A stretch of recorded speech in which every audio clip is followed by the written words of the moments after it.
Abrimos nuestras puertas para ofrecerte una educación integral y con valores cristianos. Somos Escuela Cristiana Oasis La Unión, porque para ser grandes hay que prepararnos desde pequeños. En nuestro nivel inicial contamos con parvularia y en el nivel de primaria hasta sexto grado. Te ofrecemos áreas especializadas en música, canto, dibujo, pintura y gran parte de nuestras asignaturas se imparten en idioma inglés. Estamos ubicados en Barrio Honduras, sector San Antonio, esquina calle principal número 10, sobre carretera que conduce a Conchagua, en la ciudad de La Unión. O contáctanos a través del 2604-4444 o al 7552-2301.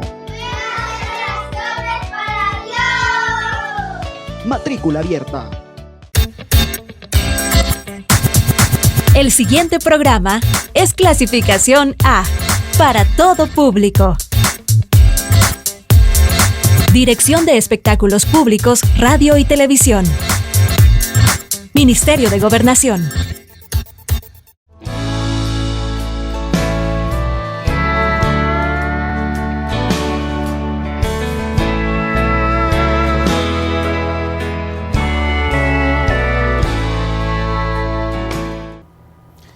Que Dios le bendiga, muy buenas tardes, buenos días, buenas noches, en la hora que usted esté escuchando este programa.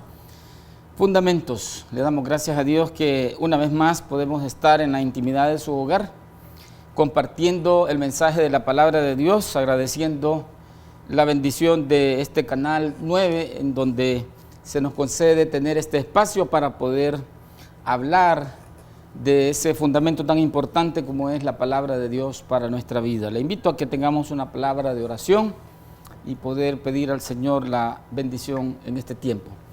Padre, te damos gracias en el nombre de Jesús por el privilegio de compartir a través de estas señales, Señor, tu palabra, tu evangelio. Te rogamos que bendigas a todas las personas que nos estén escuchando, que estén apreciando, Señor, este mensaje, rogando que puedas sembrar esa palabra en el corazón y poner ese fundamento tan importante de tu palabra, la Biblia, en sus corazones, en cada uno de nuestros corazones. En el nombre de Jesús te agradecemos y te pedimos. Amén. Al iniciar un nuevo año, es importante que nosotros meditemos en nuestra vida cuáles son nuestros proyectos, cuáles son nuestros sueños, pero es interesante cuando a veces escuchamos personas de la política, personas que hablan a veces de situaciones importantes acerca de un país, de una empresa, lo que se menciona como un momento coyuntural. Sabemos que la coyuntura pues es en donde termina un hueso y comienza el otro. Y eso tiene que ver pues entonces, ¿verdad?, con una situación en la que estamos comenzando un nuevo periodo, en este caso un nuevo año, y entonces es importante meditar en nuestra vida, qué ha sido de nosotros en el pasado, qué nos enseña la palabra de Dios y qué es lo que podemos nosotros aprender para nuestra vida, para lo que resta de aquí hasta que el Señor nos llame, para también la realización de este nuevo año. Cuando abrimos las páginas del Antiguo Testamento en el libro de Josué, encontramos en el capítulo 24 una historia muy hermosa, muy interesante, en donde Josué había progresado desde ser el siervo de Moisés hasta llegar a sucederle en autoridad como juez, habiendo permanecido en el Señor. Pues la historia del Éxodo dice acerca de él: pero el joven Josué, hijo de Nun, su servidor, nunca se apartaba de en medio del tabernáculo. Éxodo 33, versículo 11. Recordemos que Josué era el servidor de Moisés. Él comenzó pues en esa situación, ¿verdad?, en ese llamado de servir a Moisés, que era el enviado de Dios para rescatar al pueblo de Israel de la esclavitud. Pero llegó el momento entonces en que Moisés se despide, Moisés termina su ministerio y Dios le llama a su presencia y entonces le dice: escoge y elige a Josué para que él sea tu sucesor. Entonces él tenía una comisión, una tarea que hacer, y era meter al pueblo de Israel a la tierra prometida y hacer la repartición de las tierras que el Señor les había provisto. En ese tiempo Josué ya era anciano, después de haber terminado esa misión, y estaba bien definido por el Señor, y les habla de parte de él. Entonces, en el capítulo 24 nos situamos cuando ya él había realizado esta tarea que Dios le había encomendado, pero entonces ya anciano hace un reto al pueblo de Israel. Les recuerda cómo Israel en sus inicios venía del paganismo y la idolatría. Se dice en los documentos históricos que probablemente la diosa Luna o Sin, puesto que tanto Ur como Harán eran lugares dedicados a su culto. El contexto de estos pasajes pone en manifiesto que la palabra se usa generalmente para referirse a imágenes de diversos tamaños. El caso de la palabra terafín, ¿verdad? Que eran los dioses, los terafines, los ídolos que tenían, que habían heredado de la cultura de Harán. Eran de diversos tamaños que representaban divinidades paganas. Esa idolatría permaneció por siglos lastimosamente y afectó el caminar del pueblo de Israel. El Señor siempre estuvo señalándole a Israel su pecado y le decía: este pecado es como un adulterio, ¿verdad? Como una fornicación, una cosa horrible como para un matrimonio, ¿verdad? Que de repente es traicionado por otra persona. Les hace ver que el Señor les había escogido en Abraham. Dios había hecho un pacto con Abraham, lo había escogido primero como persona, después a su familia, a su descendencia. Finalmente ellos llegan a ser un pueblo y entonces Dios bendijo su descendencia. Fue extendido esto entonces a Isaac y Jacob, como les había salvado de Egipto, que sus ojos habían visto las maravillas a su favor. Recordemos que el Señor había traído 10 plagas para castigar a los egipcios y hacer que pudieran soltar, por así decirlo, a los hijos de Israel de la esclavitud. Y bueno, finalmente dice la Escritura que hasta los persiguieron en el paso del Mar Rojo, cuando el Señor le dice a Moisés que abra las aguas con la vara, y entonces el Señor con poder liberta a su pueblo y destruye los carros del faraón. También hizo grandes portentos en el desierto, bendiciéndolos con una nube en el día que se convertía en columna de fuego por la noche, porque recordemos que el desierto es un lugar donde en el día hace calor extremo y en la noche también hace frío extremo. Entonces Dios se les manifiesta a su favor. Él les había librado y dado victoria contra los cananitas. Convirtió la intención de Balac y Balaam de maldición en bendición. Recordemos que Balac era un rey que quería maldecir al pueblo de Israel para aprovecharse de ellos, para echarlos de la tierra, y contrata, por así decirlo, al profeta Balaam, y en el momento en que él va a proferir la maldición, dice que Dios la cambia en bendición y le pone palabras, de manera pues que hay una prueba para él, ¿verdad? Porque le ofrece mucho dinero Balaam, y la última vez entonces que va a maldecir al pueblo de Israel, la misma asna se encapricha, ¿verdad? Y entonces, porque mira al ángel, y este le dice, ¿verdad?, a Balaam que va en contra de la voluntad de Dios.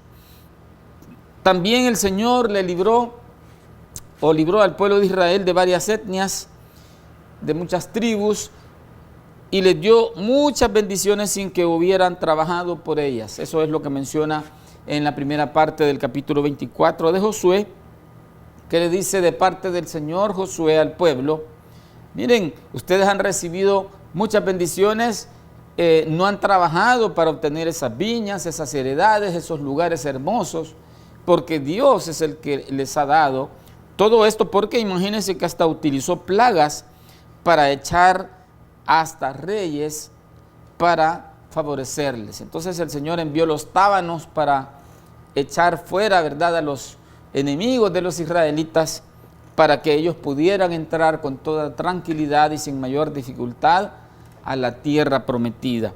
Pero entonces en este contexto, amado televidente, nos ubicamos aquí en el capítulo 24 de Josué y titulamos este mensaje 3 cosas respecto al desafío de Josué. Y vemos el pasaje que nos dice en Josué 24:14 en adelante. Ahora pues, temed a Jehová y servirle con integridad y en verdad, y quitad de entre vosotros los dioses a los cuales sirvieron vuestros padres al otro lado del río y en Egipto, y servid a Jehová. Y si mal os parece servir a Jehová, escogeos hoy a quien sirváis, si a los dioses a quienes sirvieron vuestros padres cuando estuvieron al otro lado del río, o a los dioses de los amorreos en cuya tierra habitáis, pero yo y mi casa serviremos a Jehová.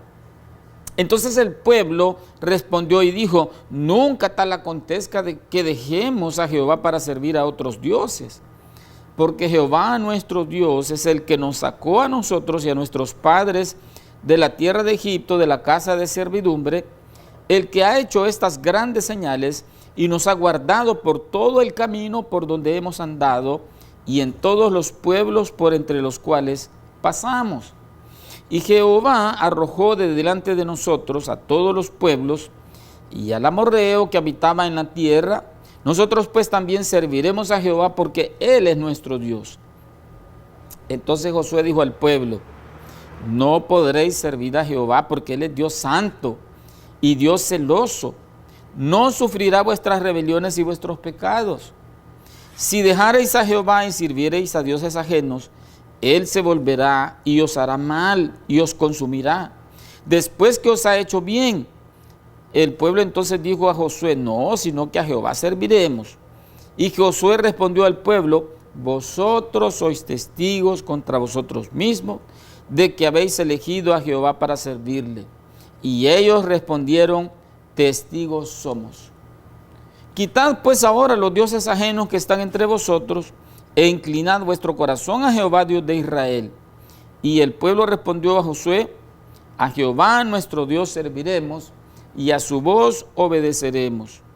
Entonces Josué hizo pacto con el pueblo el mismo día, y les dio estatutos y leyes en Siquem. Y escribió Josué estas palabras en el libro de la ley de Dios, y tomando una gran piedra la levantó allí debajo de la encina que estaba junto al santuario de Jehová. Y dijo Josué a todo el pueblo: he aquí esta piedra nos servirá de testigo, porque ella ha oído todas las palabras que Jehová nos ha hablado. Será pues testigo contra vosotros para que no mintáis contra vuestro Dios. Y envió Josué al pueblo cada uno a su posesión. Ese es entonces el pasaje que leemos en Josué capítulo 24. Entonces, acerca de estas 3 cosas respecto al desafío de Josué, por supuesto de parte de Dios, la primera que encontramos, amado televidente, es el desafío de Josué tomando en cuenta la historia y su experiencia. Vemos que Josué, después de este trasfondo que hemos mencionado al principio de nuestra introducción, él está llamando a los israelitas que consideren todo esto pasado que Dios ha hecho con ellos, todas las maravillas, toda su bendición, su respaldo, su apoyo, su misericordia, su provisión, sin merecerlo ellos. Pero entonces les dice: miren, ustedes deben de hacer algo, deben de temer a Jehová. En Proverbios capítulo 1, versículo 7 dice: el principio de la sabiduría es el temor de Jehová. Los insensatos desprecian la sabiduría y la enseñanza. Entonces, les dice, lo más importante que ustedes deben de comenzar tomando en cuenta es temer a Jehová. Por supuesto, no es un temor en cuanto a tenerle miedo al Señor solamente, ¿verdad? O irnos al extremo de considerar a Dios un personaje, ¿verdad?, anciano de barba blanca que está esperando a que pequemos para darnos un golpe mortal, ¿verdad?, así como antiguamente se consideraba a Dios, sino el término temer quiere decir reverenciar, temer con asombro, maravillarse, o sea, con un sentido de respeto a ese Dios que es celoso, ¿verdad? Vemos cómo Dios se había manifestado en diferentes formas en el pasado, en su celo. Por ejemplo, veíamos cómo Nadab y Abiú fueron quemados en la presencia de Dios por haber violado el mandato claro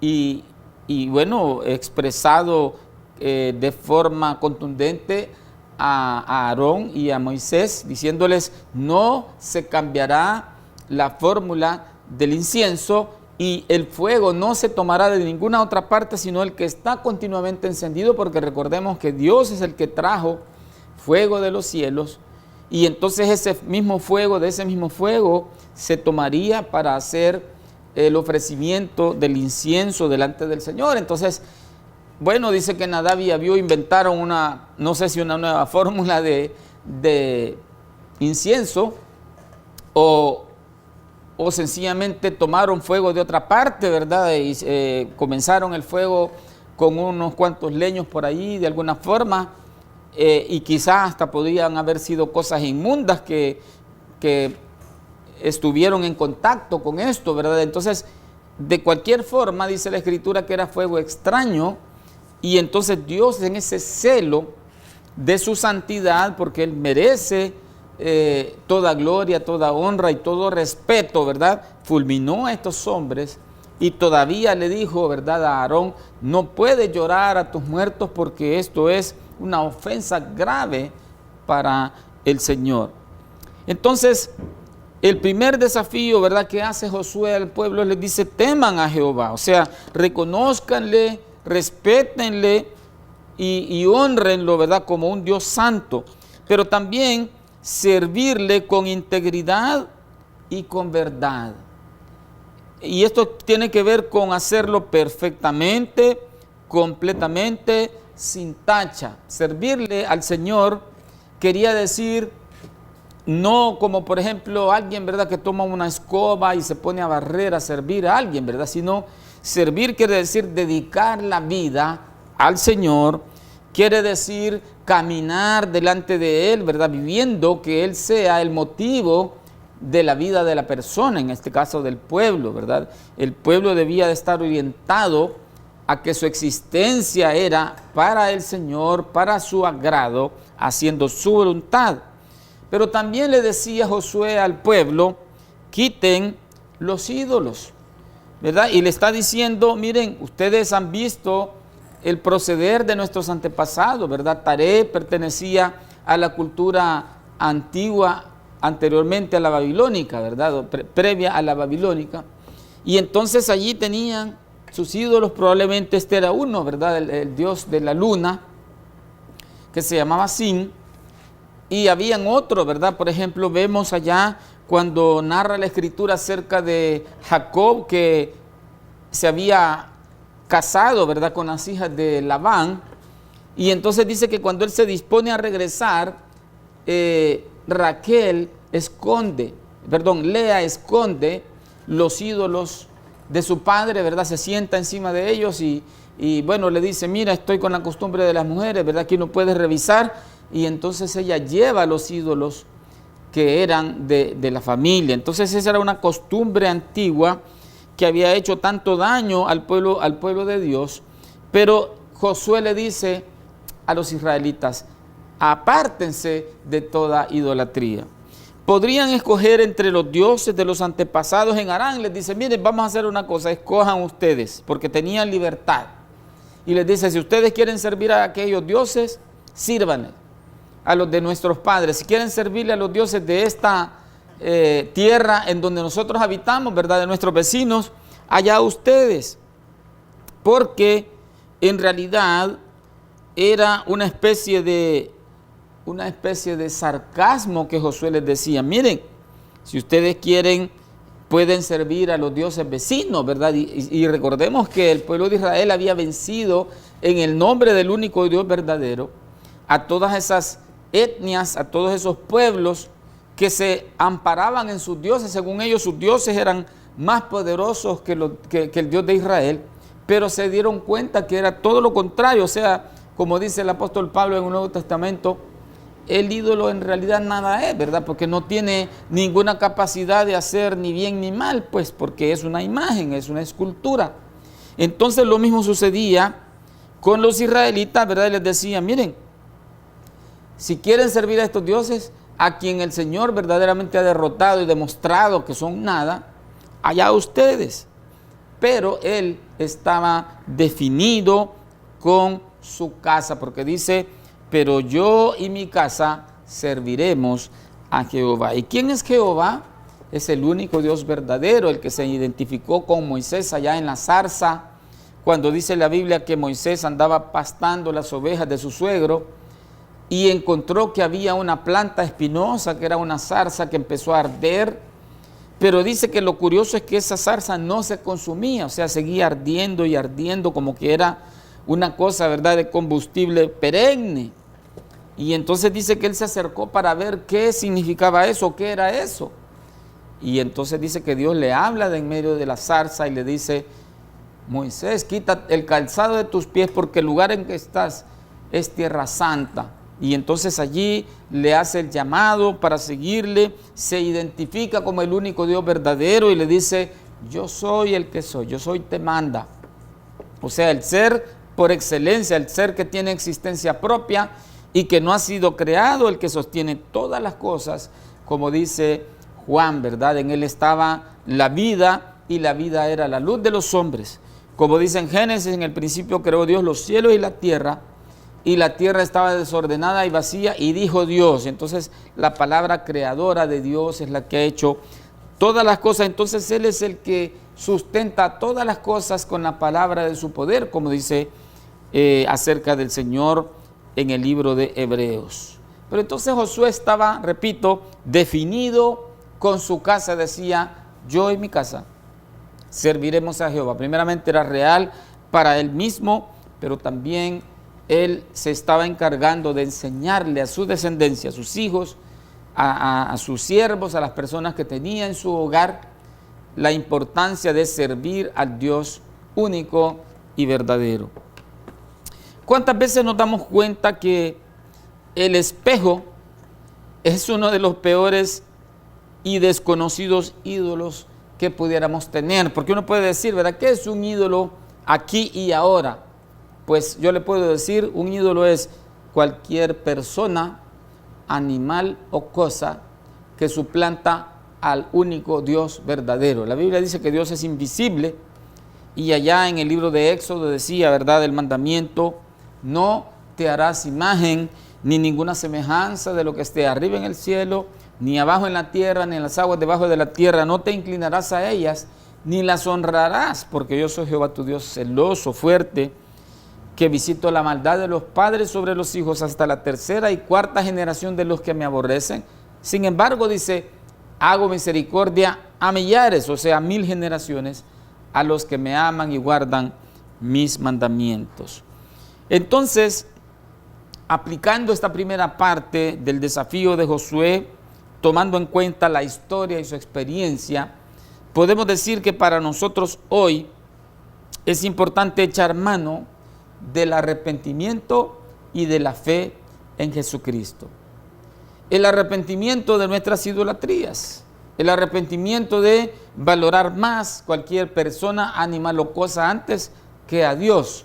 Es curioso que comentábamos con los hermanos de nuestra iglesia que hay personas en la actualidad que, bueno, imagínense, hay influencia muchas veces de otros países donde se valora más la vida de un perrito. Puede ser muy bonito, muy esponjoso, ¿verdad? Y muy cute, le dicen ellos, ¿verdad? Muy tierno, pero eso no puede compararse con un ser humano, con una criatura, por feíta que sea, ¿verdad? Pelo parado así como yo, ¿verdad? Sino que en realidad es terrible cuando un animal, imagínense, llega a ser más importante que las personas, y todavía más cuando un animal llega a ser más que Dios, que tomar el lugar que le corresponde solamente al Señor. También las implicaciones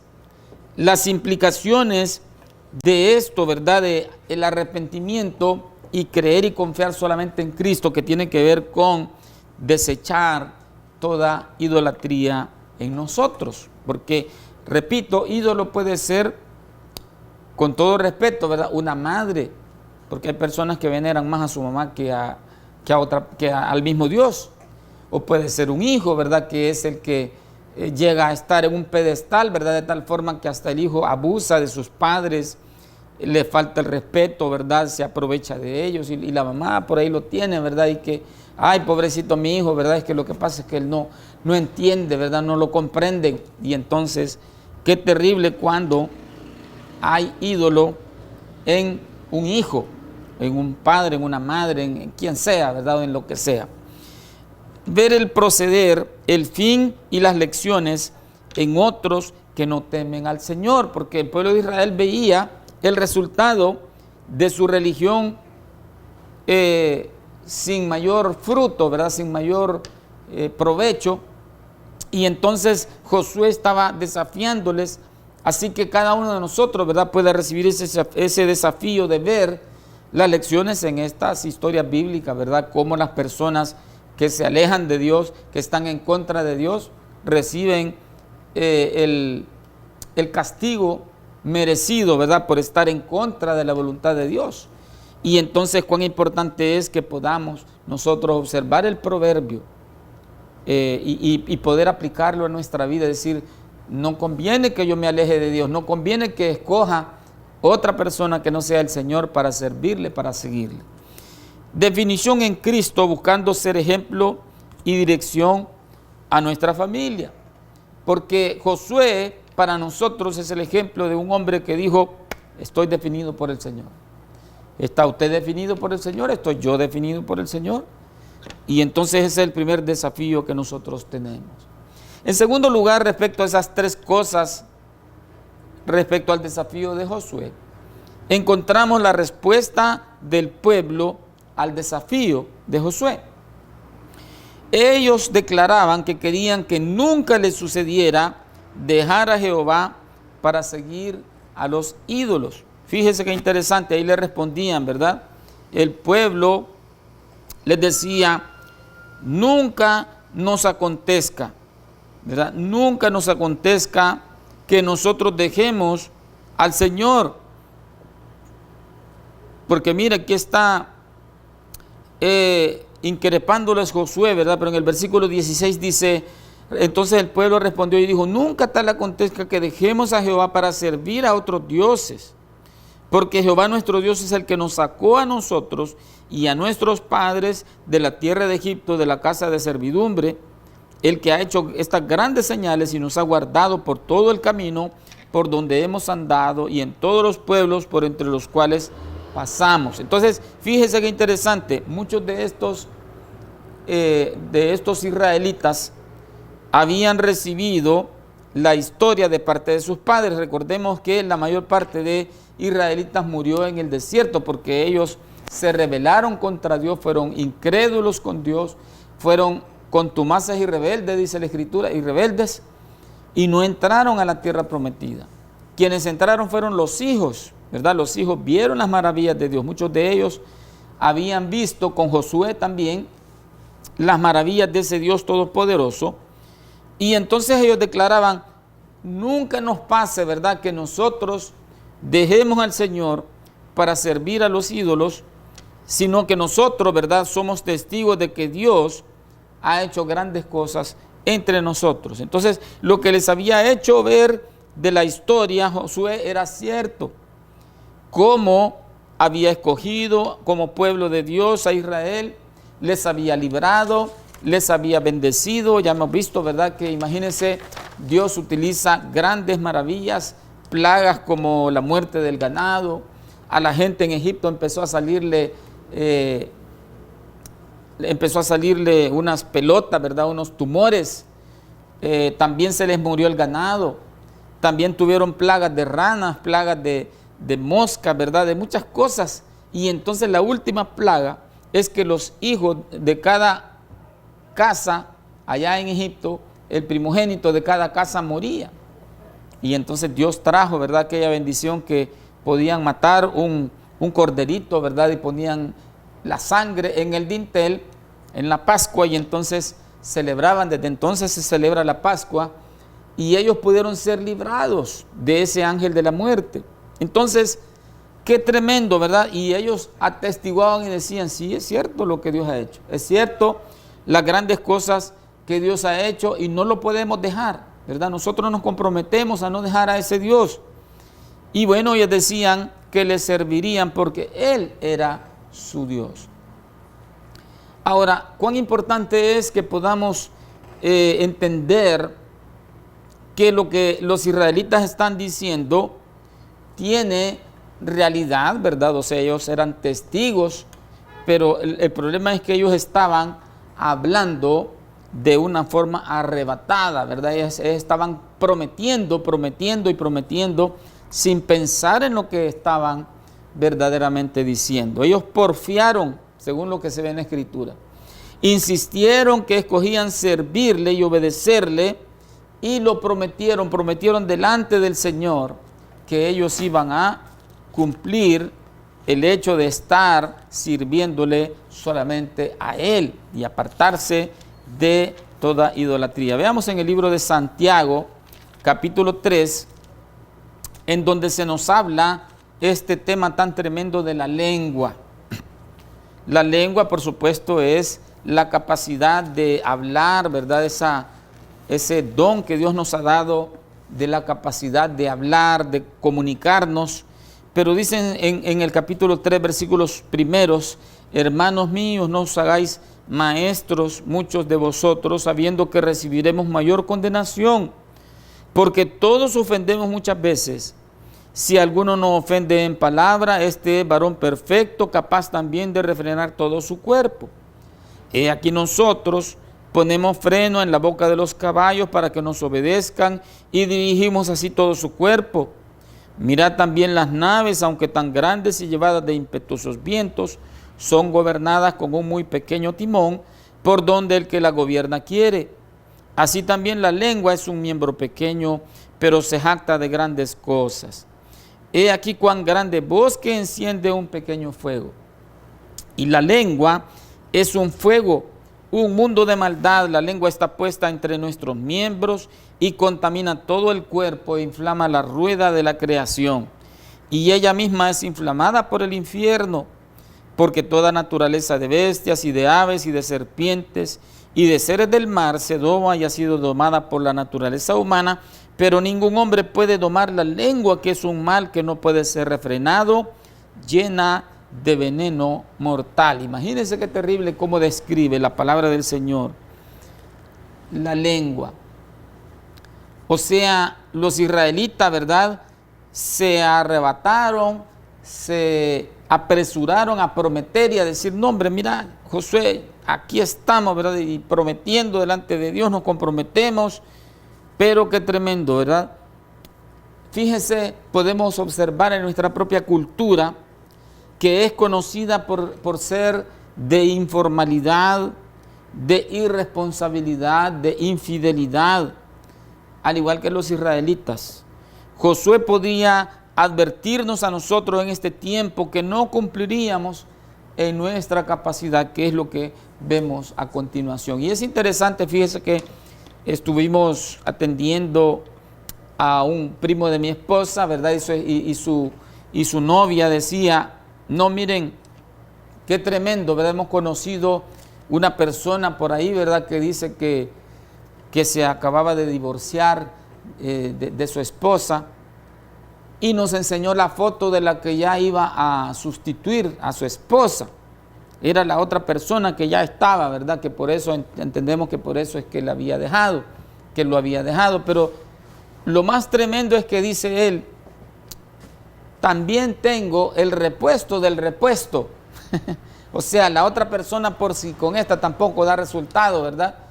Y entonces decía esta joven: qué terrible y qué cosa más indescriptible, ¿verdad? Qué sinvergüenzada, qué corazón, ¿verdad?, de esta persona machista, sea lo que sea, ¿verdad?, que podamos decir.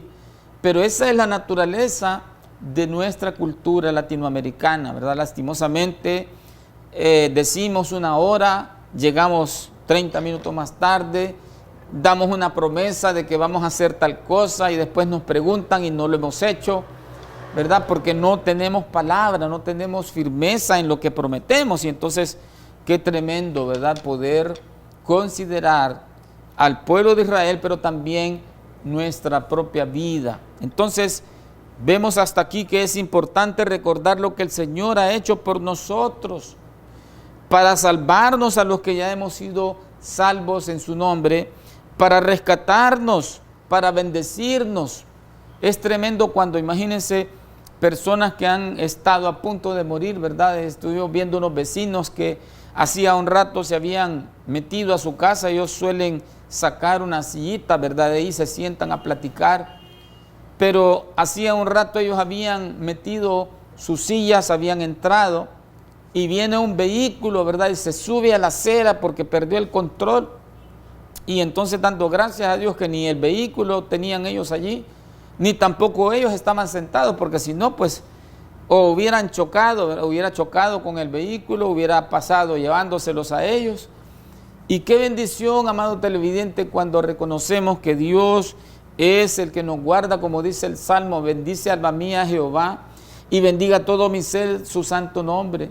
Bendice alma mía a Jehová y no olvides ninguno de sus beneficios. Él es el que perdona todas tus iniquidades, el que sana todas tus dolencias, el que rescata del hoyo tu vida, el que te corona de favores y misericordias, el que sana, el que sacia de bien tu boca, de modo que te rejuvenezcas como el águila. Y entonces continúa diciendo más adelante: misericordioso y clemente Jehová, lento para la ira y grande en misericordia. Pero es importante, amado televidente, que podamos reconocer todo lo que Dios ha hecho en el pasado por nosotros, y cuánto nos ha bendecido, cuánto nos ha guardado, y qué bendición si Dios se ha revelado a su vida y usted lo ha podido conocer. Pero es importante, ¿verdad?, valorar todo esto. No debemos también, por otro lado, confiar en nuestra carne o en nuestras fuerzas para ser fieles al Señor. En el Salmo 33, versículos 17 y 18, encontramos las siguientes declaraciones: vano para salvarse es el caballo, la grandeza de su fuerza a nadie podrá librar. He aquí el ojo de Jehová sobre los que le temen, sobre los que esperan en su misericordia. El caballo normalmente es un símbolo de la fuerza humana. Y entonces por eso está diciendo el salmista: el caballo no te podrá librar, ¿verdad?, en un momento, porque uno puede decir: no, es que yo soy hábil, ¿verdad?, que haciendo esta maniobra y aquello, ¿verdad?, y anteponiéndome a los hechos y con mis contactos y tantas cosas, ¿verdad?, que pudiéramos hacer. Llega un momento que todo eso no nos puede librar, sino que es el Señor el que nos protege, y no debemos de confiar en nuestra capacidad para decir, ¿verdad?, no, es que yo voy a ser fiel al Señor y yo voy a hacer y voy a andar de esta y de esta forma. El Señor nos advierte que no le hagamos promesa sin que la cumplamos. Vemos en el libro de Eclesiastés, un poquito más adelante de Salmos y después de Proverbios, Eclesiastés en el capítulo 5 y versículo 4 en adelante dice así: cuando a Dios haces promesa, no tardes en cumplirla, porque Él no se complace en los insensatos. Cumple lo que prometes. Pero mire, dice: mejor es que no prometas, y no que prometas y no cumplas. No dejes que tu boca te haga pecar, ni digas delante del ángel que fue ignorancia. ¿Por qué harás que Dios se enoje a causa de tu voz y que destruya la obra de tus manos? Recordemos, ¿verdad?, lo que decíamos al principio: Dios es celoso. La Biblia dice que Dios es celoso y es santo. Y entonces dice: ¿por qué harás que Dios se enoje a causa de tu voz y que destruya la obra de tus manos? Así que el Señor nos advierte, ¿verdad?, que no hagamos promesas sin que nosotros las cumplamos. Jesús dijo que no juremos por ninguna cosa. Yo he escuchado personas, ¿verdad?, que dicen: te lo juro por mi madre, dice, te lo juro por Dios, te lo juro por lo que sea, ¿verdad? Pero fíjense que el Señor Jesucristo, haciendo memoria de los mandamientos, ¿verdad? Porque decía él aquí en Mateo capítulo 5, versículo 34. Desde el 33, además habéis oído que fue dicho a los antiguos, no perjurarás sino cumplirás al Señor tus juramentos. O sea, no perjurar quiere decir no jurar en falso, sino si uno ha jurado que se cumpliera. Sin embargo, Jesús dice, pero yo os digo, no juréis en ninguna manera, ni por el cielo porque es el trono de Dios, ni por la tierra porque es estrado de sus pies, ni por Jerusalén porque es la ciudad del gran rey, ni por tu cabeza jurarás porque no puedes hacer blanco o negro un solo cabello. Pero mire cómo dice Jesús, sin embargo, pero sea vuestro hablar, sí, sí, no, no, porque lo que es más de esto, de mal procede.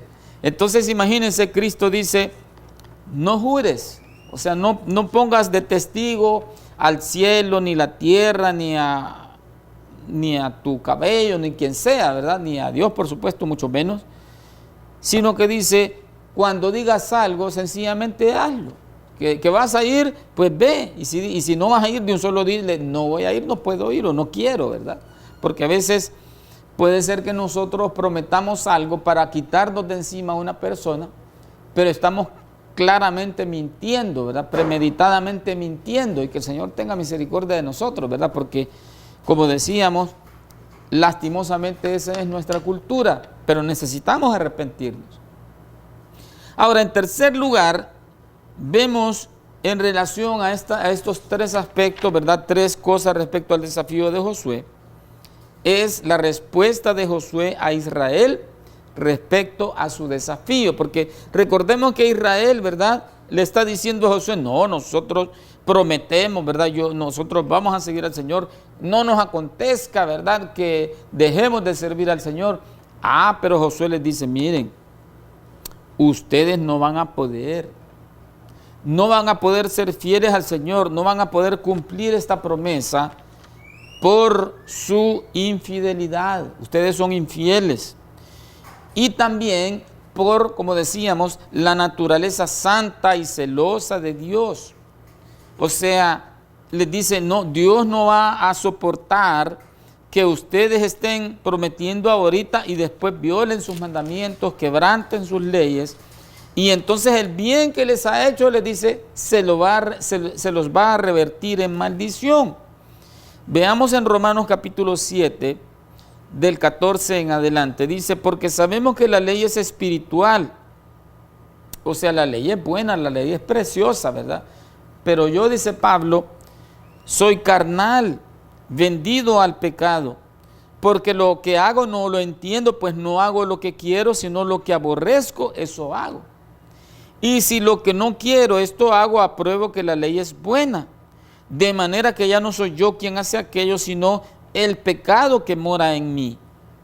Y yo sé que en mi carne esto es, en mi carne no mora el bien, porque el querer y el bien está en mí, pero no el hacerlo. Porque no hago el bien que quiero, sino el mal que no quiero, eso hago.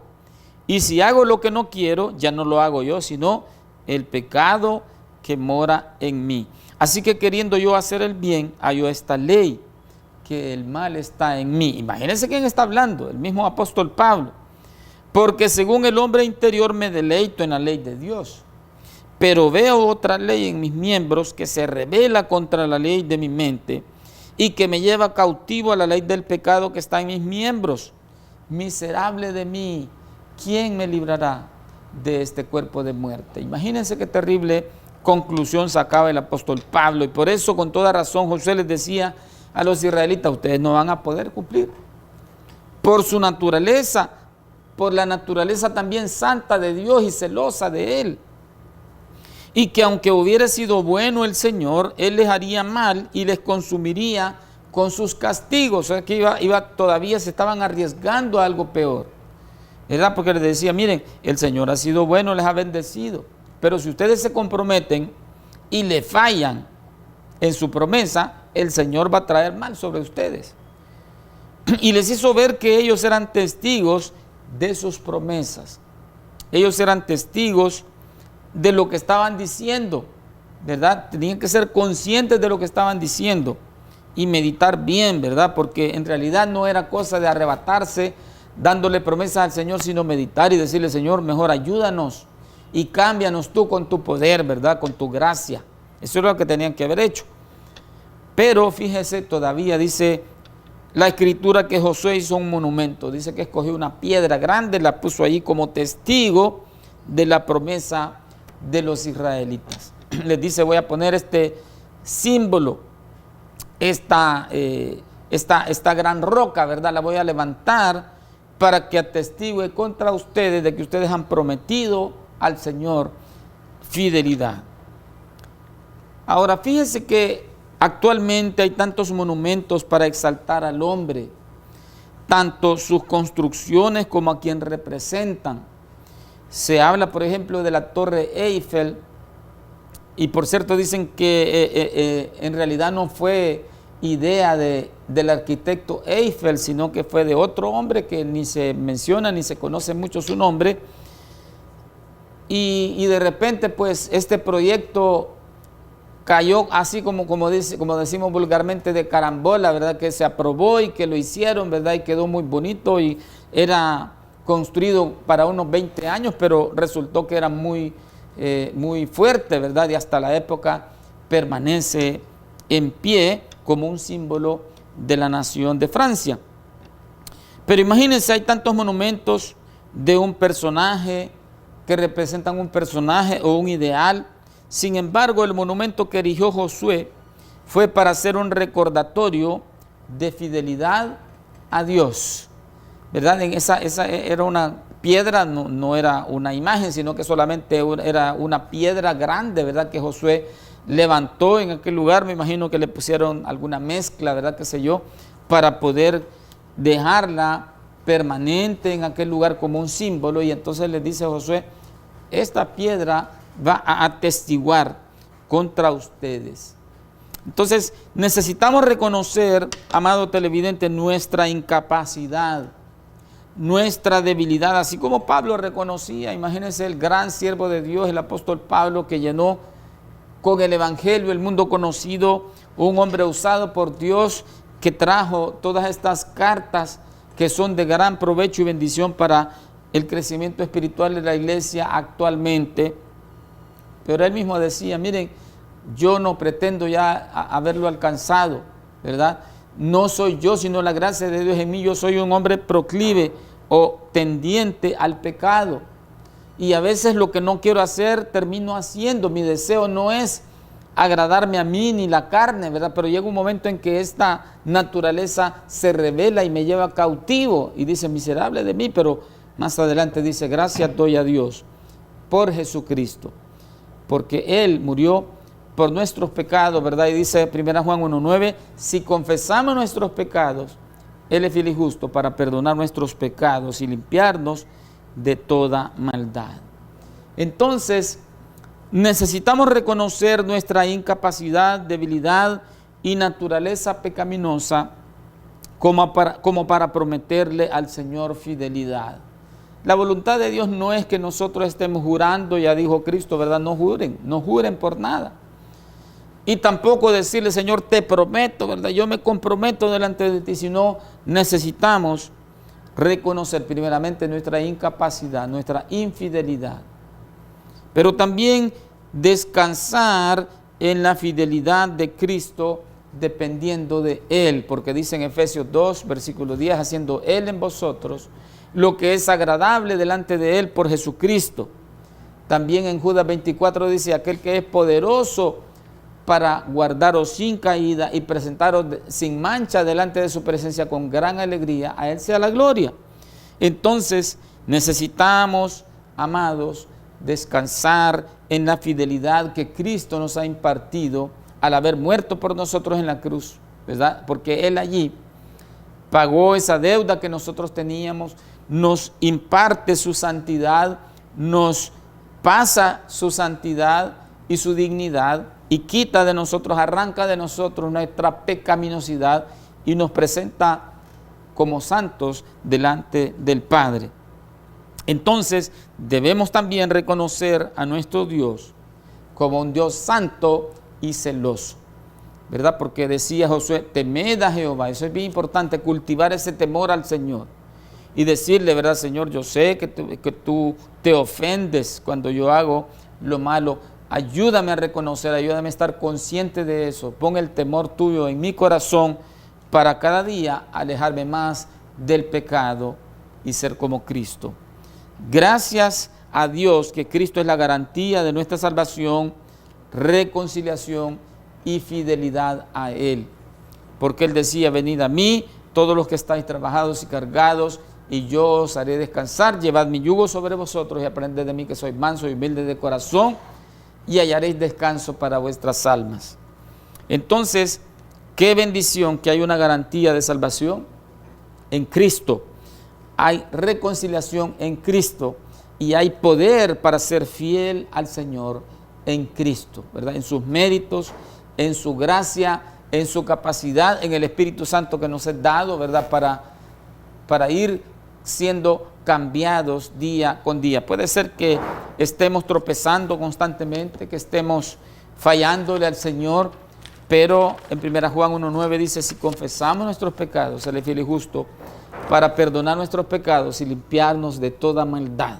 Así que necesitamos, ¿verdad?, arrepentirnos, pedirle perdón al Señor, levantarnos, seguir adelante, ¿verdad?, y confiar en su gracia y en su poder. Si usted todavía no le ha rendido su vida a Cristo, le invitamos a que lo haga. Le invitamos a que eche mano de ese arrepentimiento, de todas esas cosas que ofenden a Dios, que la palabra de Dios claramente dice, ¿verdad?, que no son conforme a la voluntad de Dios. Le invito a que usted lea la palabra de Dios, lea la Biblia, porque dice la Escritura que la fe viene por el oír y el oír por la palabra de Dios. Y entonces que podamos entregarle nuestra vida al Señor sin reservas. Entregue su vida a Cristo, crea en Él, crea en su sacrificio, que es lo único que el Padre acepta como pago para nuestra salvación, el arrepentimiento y la fe en el nombre de Cristo. Vamos a orar y después quiero entonar una alabanza para pedirle al Señor que nos transforme, que nos cambie. Padre nuestro, te damos gracias por tu palabra, que es un desafío para nosotros, así como en aquel tiempo, a través de Josué para el pueblo de Israel, al iniciar un nuevo año. Concédenos arrepentimiento, concédenos reconocimiento de nuestros ídolos, reconocimiento de nuestros pecados, de nuestra infidelidad a ti, de nuestra ingratitud, Señor, para contigo.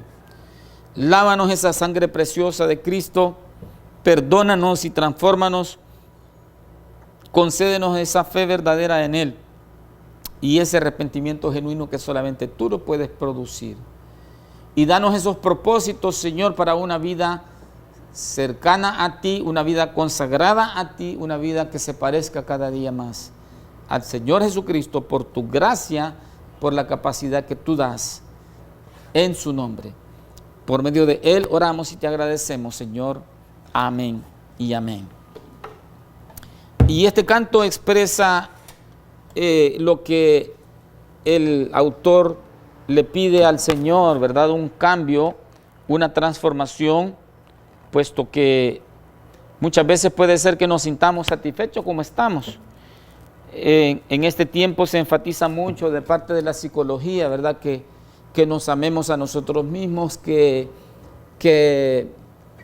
seamos nosotros, ¿verdad? Que saquemos el ángel, que somos buenos, pero en realidad la palabra del Señor dice que somos pecadores y que solamente Él nos puede transformar con su poder y su gracia.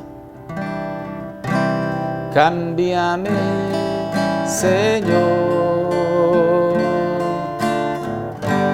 con tu Espíritu.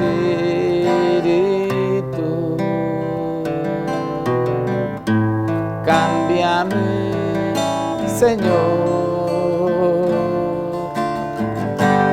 hazme como tú. Tú el alfarero,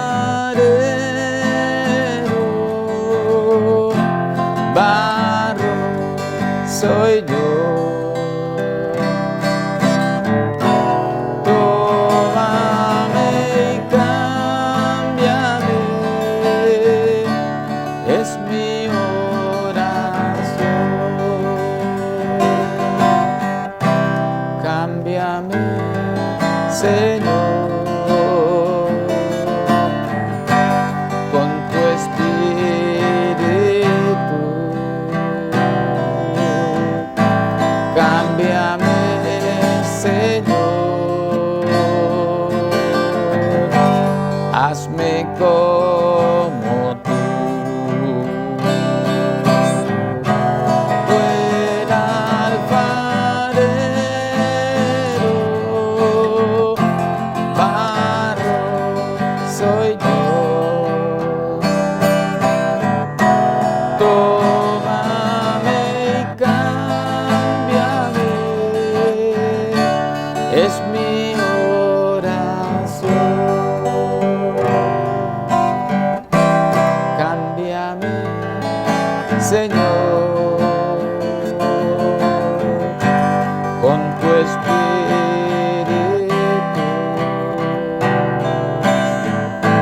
Cámbiame, Señor, hazme como tú. Amén. Que el Señor le bendiga grandemente. Espero que usted pueda seguir a Cristo, entregarse a Cristo ahora que está a tiempo, ahora que Él todavía no ha venido, ahora que empezamos ese nuevo año. Déjeme orar por usted. Señor, agradecemos la fineza de la atención de las personas que están por este medio. Donde quiera que llegue la señal, Señor, bendice a cada persona, la madrecita que está padeciendo, el jovencito, Señor, que está con problemas y con intentos quizá de suicidio, el hombre que se siente abandonado, que se siente agobiado, el anciano, la señora que está tal vez con problemas, enfermedades. Pedimos que puedas llegar hasta cada hogar, a cada corazón, puedas traer el alivio, la bendición, la sanidad, como también la salvación de las almas perdidas. Gracias en el nombre de Jesús. Amén. Que el Señor le bendiga grandemente.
Abrimos nuestras puertas para ofrecerte una educación integral y con valores cristianos. Somos Escuela Cristiana Oasis La Unión, porque para ser grandes hay que prepararnos desde pequeños. En nuestro nivel inicial contamos con parvularia y en el nivel de primaria hasta sexto grado. Te ofrecemos áreas especializadas en música, canto, dibujo, pintura y gran parte de nuestras asignaturas se imparten en idioma inglés. Estamos ubicados en Barrio Honduras, sector San Antonio, esquina calle principal número 10, sobre carretera que conduce a Conchagua, en la ciudad de La Unión. O contáctanos a través del 2604-4444 o al 7552-2301.